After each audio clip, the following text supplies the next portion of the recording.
E aí, pessoas, tudo bem? Aqui é o professor Anderson de Química.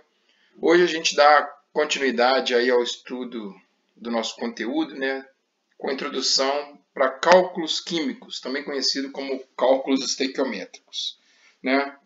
Eu sei que o nome causa certa apreensão, mas não se desespera não. A gente começa devagarzinho e vai ficar fácil para vocês. Os átomos, galera, são as menores partículas, né, de matéria. São as menores divisões que a matéria pode apresentar, né? E são muito pequenos. Eu não consigo pegar um átomo, eu não consigo isolar um átomo para trabalhar com ele, né? Medindo massa, estudando suas propriedades. Então, como que eu consigo fazer para conhecer essas propriedades dessas partículas? Né? Por exemplo, eu não consigo pegar um átomo e colocar na balança, né? Então eu preciso de padrões que me referenciem esse trabalho, né? Que vão me dar uma orientação para eu conseguir trabalhar com essas entidades. Beleza? Então, inicialmente é utilizada aí a unidade de massa atômica, baseada no átomo de carbono. E aí a massa do átomo de carbono é de 1,99 vezes 10 elevado a menos 23, né? Então, como é que eu vou conseguir trabalhar com isso? Olha quanto zero, olha quanta casa decimal. Né? Fica muito difícil fazer cálculo. Então, pensando nisso, os cientistas, né, que já conheciam alguns padrões, a gente lida com os padrões aí diariamente, né? Por exemplo, uma dúzia, equivalente a 12 unidades, uma dezena, equivalente a 10 unidades, uma centena, equivalente aí a 100 unidades, né? Então, poderia ser pensado um padrão que permitisse a gente trabalhar com átomos, com moléculas, com essas entidades tão pequenas, ok? Para chegar a esse padrão, os cientistas pegaram o átomo de carbono, né, e dividiram ele em 12 partes. Professor, mas você acabou de dizer que não dá para trabalhar com átomo de carbono. Sim, isso aí foi teoricamente, né? Trabalhando com números muito grandes de átomos, eles fizeram essa referência aí, né? O 12 é a massa do isótopo de carbono mais abundante, por isso que ele foi utilizado como padrão. Né? Lembrando aí que a massa atômica é dada pela soma de prótons e nêutrons. E assim foi criada essa unidade de massa atômica, ok? Então, uma unidade de massa atômica, abreviado como 1MA, equivale a 1/12 da massa do isótopo 12 do carbono. Né? Então, considerando aí o átomo, a gente já estudou lá nos modelos atômicos, lá no primeiro ano, né, que o átomo tem um formato esférico. Então, considerando esse formato esférico, foi dividido aí em 12 partes. E considerando uma parte dessa, sendo 1/12 do carbono, a unidade padrão de massa. Né? Essa é a referência quando a gente for trabalhar com massa atômica. 1/12 do isótopo 12 do carbono, beleza? Então, a massa dos outros elementos vão ser sempre referente a esse 1/12, né? Olha aí o caso do átomo de urânio. O urânio ele apresenta a massa 238, com padrão de unidade de massa atômica. O que isso significa? Que o urânio tem 238 vezes 1/12 do átomo de carbono. Tá?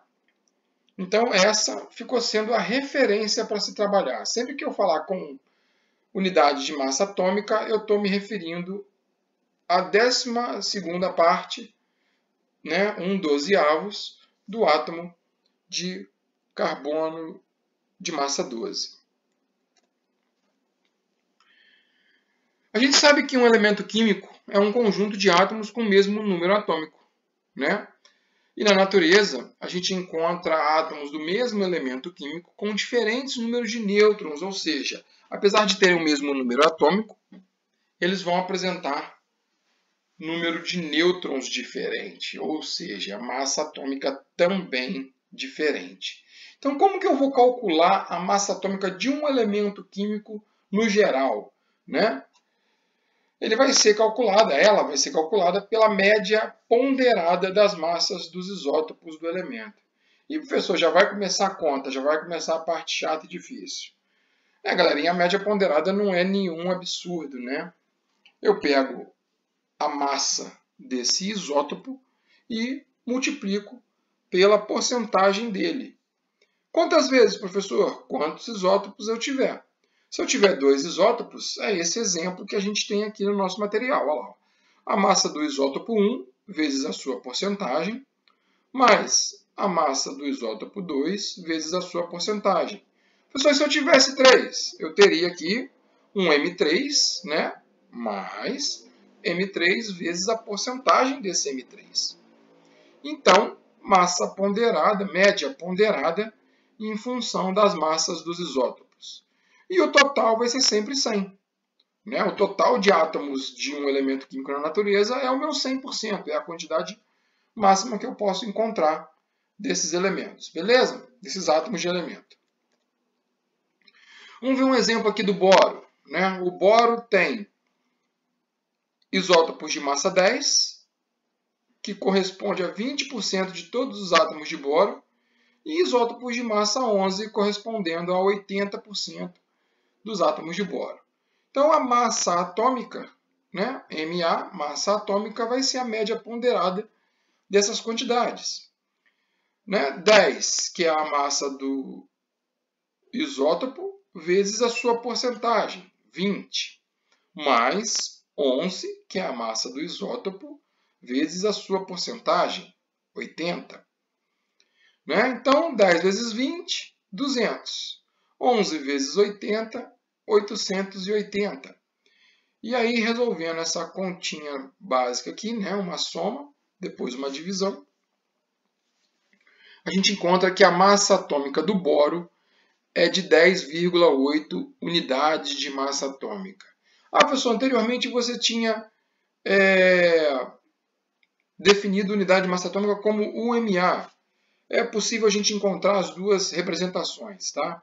Eu posso representar como UMA, unidade de massa atômica inicial de cada palavra, ou simplesmente U. Né? O U é mais simples, é inclusive como o nosso material aborda aqui nos exemplos. Então a gente pode usá-lo também. Beleza? Então vamos dar sequência aí à nossa aula, galera. E massa de molécula? Opa, perdão.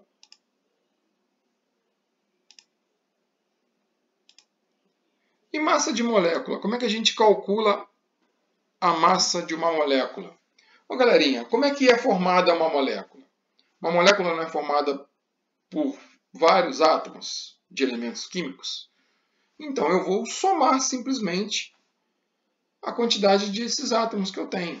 Né? Vamos dar uma olhadinha aqui na glicose. Olha só, a glicose ela é formada por 6 átomos de carbono, 12 átomos de hidrogênio e 6 átomos de oxigênio. Né?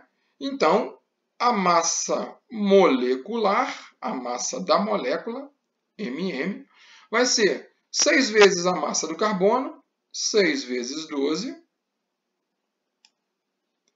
mais 12 vezes a massa do hidrogênio, 12 vezes 1, mais 6 vezes 16, que é a massa do oxigênio. Tá? E aí a gente chega nesse valor aí para a massa da molécula de glicose, beleza? Então, está aqui o resultado, né? Para a massa de glicose, a gente encontrou um valor de 180 unidades de massa atômica. Isso significa que a glicose ela tem 180 vezes a massa da referência, que é 1/12 do átomo de carbono. Tranquilo? Vamos dar sequência então ao nosso conteúdo. E o conceito de mol? A gente fala muito em mol. Mol para cá, mol para lá, 1 mol, 2 mols, 3 mols. O que isso significa? Galera, olha só. O mol, ele não é unidade de medida. É um erro muito comum, né? Os alunos pensarem que o mol é uma unidade de medida. Não é, professor? Não, não é. Lembra lá no começo da aula que eu falei sobre padrões, né? Onde eu disse que uma dezena são 10 unidades, uma dúzia são 12 unidades, uma centena são 100 unidades? Então, 1 mol, galera, é esse número gigantesco aí, ó. É 6,02 vezes 10 a 23, né? Ou seja, eu acrescento 21 zeros a esse número que está aí, ao 6,02, né? Escrevo 21 zeros depois dele, e isso significa que eu tenho essa quantidade de átomos. Então, se eu tenho 1 mol de átomos de carbono, eu tenho 6,02 vezes 10 a 23 átomos de carbono.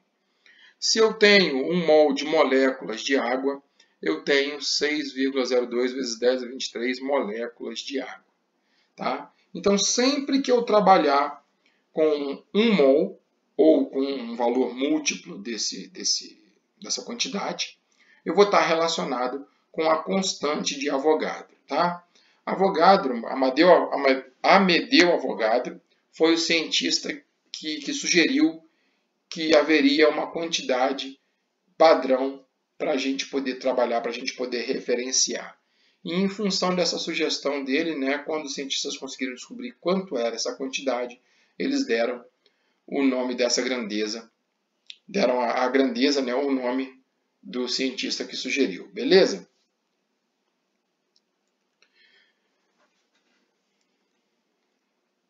Então, galerinha, com isso a gente encerra a nossa aula de hoje.